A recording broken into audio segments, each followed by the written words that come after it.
channel Hartono Family. Apa kabar saudara onlineku? Semoga dimanapun kalian berada, semoga selalu diberikan kesehatan ya. Di video kali ini kita mau mereview atau menjelaskan gimana sih ya pertama kali masuk, kesan-kesan pertama kali kita itu masuk kerja di panti jompo Malaysia itu gimana sih kesannya bagi kita yang baru pertama kali kerja di panti jompo ya. Iya. Oke, langsung saja ya. Jadi pertama kali saya itu ya kerja belajar ya teman-teman, belajar di panti jompo. Kan dulunya saya itu belum pernah ya berdua ya. Iya. Belum pernah pengalaman kerja di atau pembantu ya teman-teman, atau menjaga nenek atau menjaga orang tua ya teman-teman. Tapi saya itu belum pernah ya teman-teman. Dulunya juga saya petani ya, dan istri saya ini dagang ya teman-teman, dagang di Jakarta.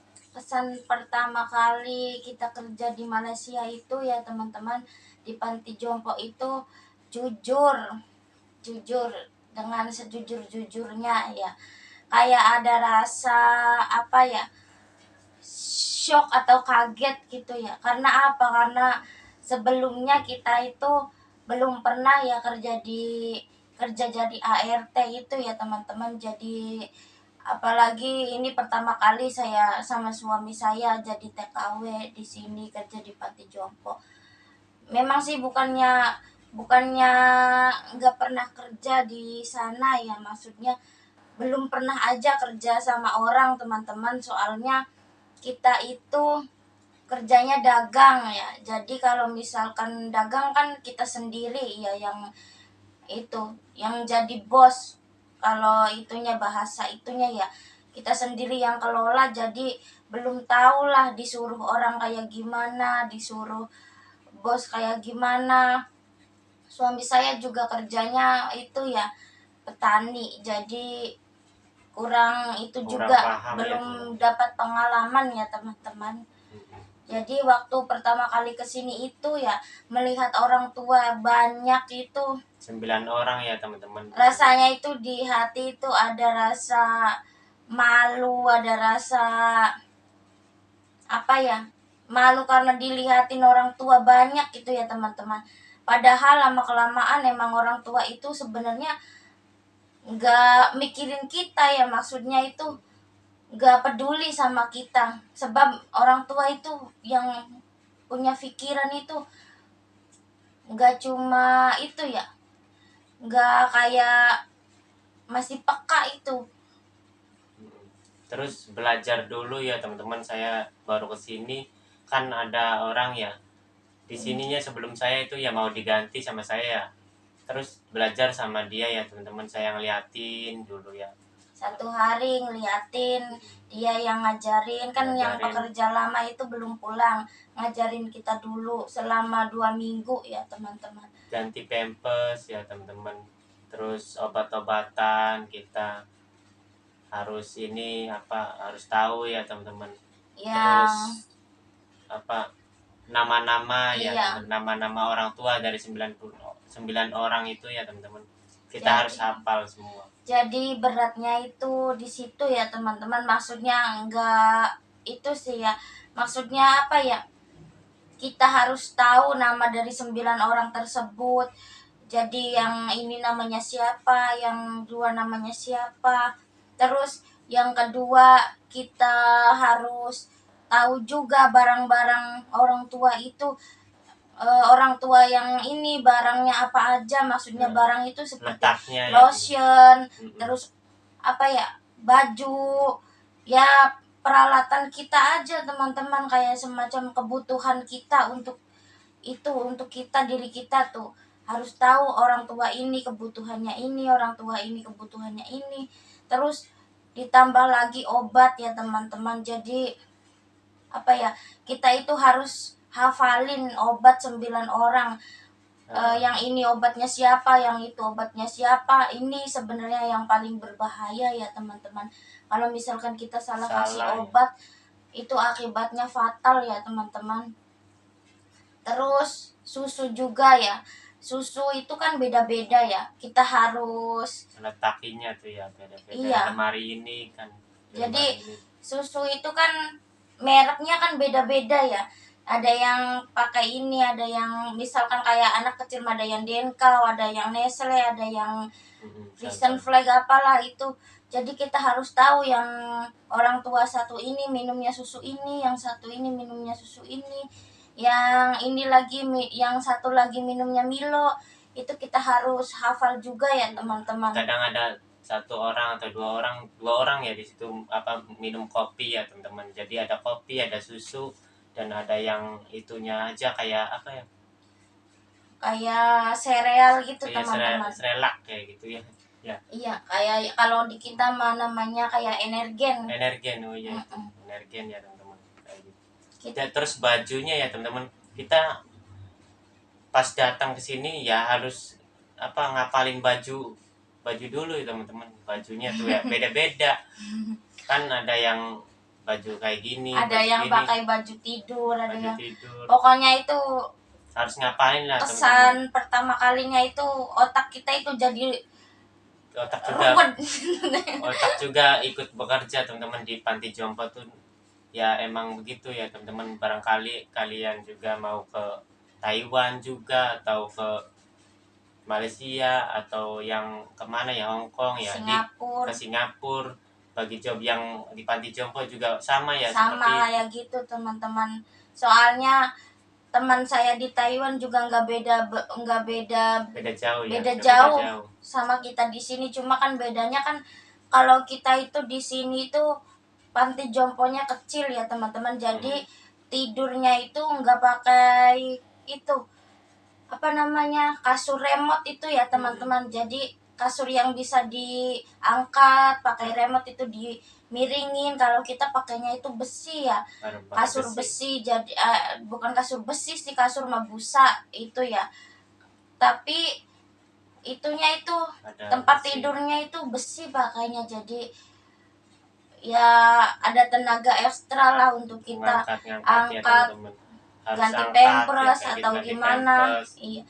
Kalau di sana-sana kan kalau di Taiwan ataupun di Malaysia juga ada kalau yang Ada yang panti banyak jompo yang besar itu pakainya besar. tempat tidur khusus itu ya semacam kayak di rumah sakit itu teman-teman, yang bisa kita angkat kepalanya, yang bisa kita miringkan Miringin ya, badannya. teman-teman. Iya. Jadi kita nggak terlalu berat kalau pakai itu. Maksudnya nggak terlalu berat, nggak terlalu pakai tenaga ya teman-teman. Dan biasanya ya teman-teman di Taiwan tuh ada sip-sipan ya teman-teman, kader apa banyak itu ya, banyak pasien ya, banyak orang tuanya ya teman-teman. Jadi kerjanya tuh ya, misal ada 20 pasien ya, 20 orang tua kan, kerjanya ada 3 orang ya teman-teman. Dan ada pagi dan ada malam ya teman-teman. Ya siang ada siang, Iya, ada sip, malam, ada sip-sipan yang ya pokoknya. misal kayak kita kerja di PT aja itu teman-teman. Jadi kalau yang sampai jam pagi sampai sore, yang sore sampai malam gitu ya teman-teman. Kalau saya di sini di Malaysia ini kan perumahan ya teman-teman ya, orang mempunyai bisnis ini ya teman-teman, ya perorangan nih barat mah, nggak di PT ya. Iya, kayak kita itu bukan dari PT ya teman-teman. Buka sendiri tuh, buka buka sendiri. buka sendiri, terus cari orang kerjanya itu ya biasalah sama lewat agensi, tapi kita nggak melalui PT teman-teman.